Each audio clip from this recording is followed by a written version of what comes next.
জঙ্গলে রাজহাঁস তার ছানাদের সঙ্গে নিয়ে বসবাস করত। রাজহাঁসটা ছিল খুবই সহজ সরল।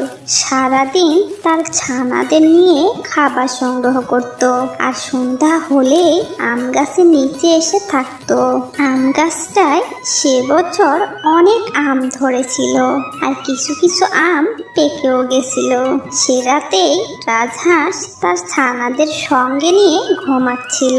হঠাৎ সেই সময় রাজহাঁসের মাথায় একটা পাকা আম পড়ে যায়। বেচারা রাজহাঁসের মাথায় আম পড়ায় সে মারা গেল। ভাইয়া, মা উঠছে না কেন? তার কি হলো? কেন কথা বলছে না?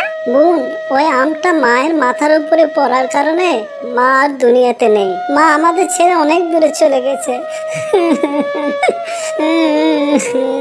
এটা তুমি কি বলছো ভাইয়া?